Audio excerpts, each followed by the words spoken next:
Hey, what's up? It's Andy here from Diceheads and welcome to this how to play tutorial for Zoontalis Battle Royale. By the end of this video, you'll know the basics, how to form your guild, battle it out and claim victory. So let's get on with it. In Zoontalis Battle Royale, your team is called a guild and it's made up of 4 unique characters. Today we're playing with the Raging Rabbits and our lineup looks like this. Dino the Fighter, a towering juggernaut built like a fortress. Big, strong, and when he moves it's like the ground shakes beneath him. Gwen the Ranger, precision is her game. She's the queen of the battlefield, raining down long-range devastation with every perfect shot. Liza the Rogue, quick as a shadow, silent as a whisper. She's a whirlwind of mischief, slipping in, striking hard, and vanishing before you even know what hit you. And finally, Alfonso the Mage, the team's spell-slinging maestro. With his magic at full throttle, he's a one-man fireworks show, casting destruction and dazzling with power. Together they're more than a guild, they're a storm about to be unleashed. The Raging Rabbits are here to dominate. Are you ready to hop into action?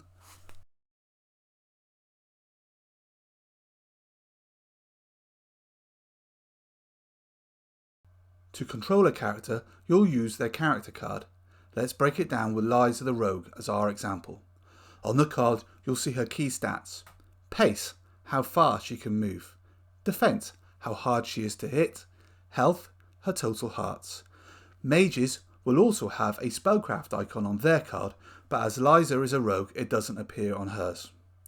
On the other side of the card, you'll see her victory point value. That's how many points an opponent earns if they take her down. You will also see her alignment icon. That's an advanced rule. Next, you'll see her weapons. A quarterstaff for melee attacks with a +4 modifier, and darts for ranged attacks with a +3 modifier and a range of 3 spaces. Every character also has 3 special abilities. A personal ability, Liza can use the dash action for free, meaning she can double her speed once per respawn. A species ability, since Liza is a rabbit, she can bunny hop over opponents and half cover without triggering an opportunity attack. And a class ability. Liza has nimble fingers. She can ignore the effects of traps she uncovers when exploring. These abilities can only be used once per respawn. Setting up the game is quick and easy, and it's a little different depending on the scenario you're playing. For this tutorial, we're playing Capture the Crystal on a 2x2 foot game map. Here's what you'll need to do. Place the terrain on the board. This could be 3D printed, store-bought, styrofoam, or even honestly, Lego. Add explore tokens as described in the scenario. Choose your respawn points. These are sometimes called spirit grounds. Place your models on the board. Lay out your character cards. Then lay out the spell cards as specified in the rules. Find some different colour tokens to count hearts, victory points and respawns. Here we're using the tokens from the Zoontalis starter set. Each player needs a D20 and you could also have a D4 to track your mage's spellcraft. Once that's done, you're ready to battle. The game is played in activations. On your turn, you activate one character from your guild. That character can do 3 things in any order. They can move. They can engage in combat by attacking or using magic. And they have a free action, like picking up items or opening or closing doors. After that, tap the character card to flip it upside down to show that that character's turn is done.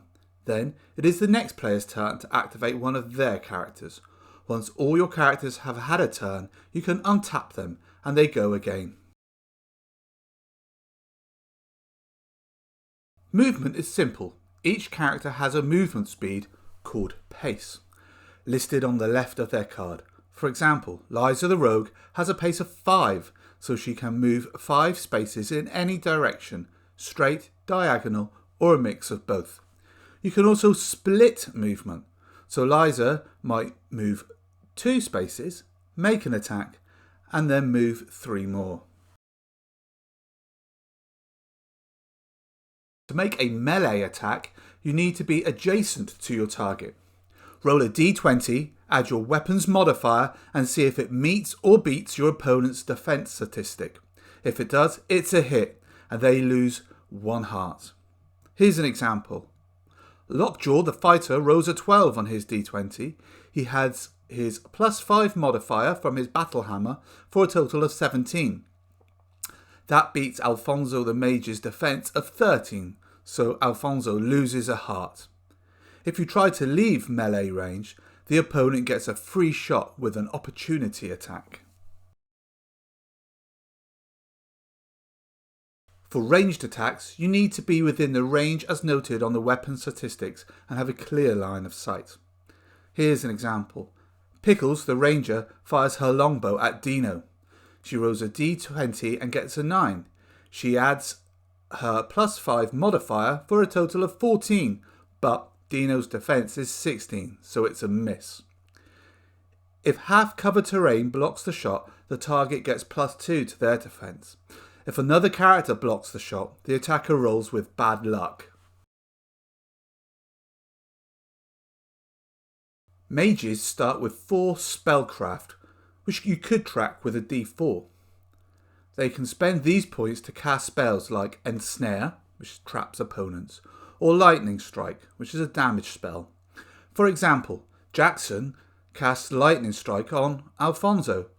Jackson rolls a 16, adds 3 to the spell's modifier for a total of 19.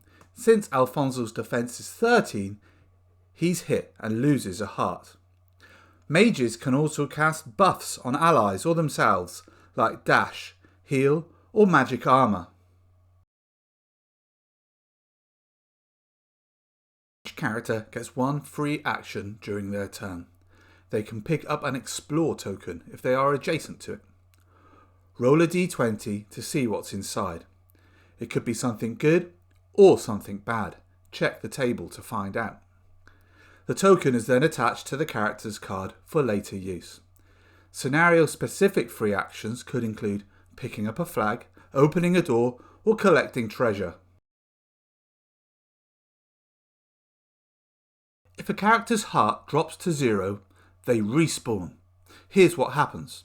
They drop any items they were holding, like treasures or flags.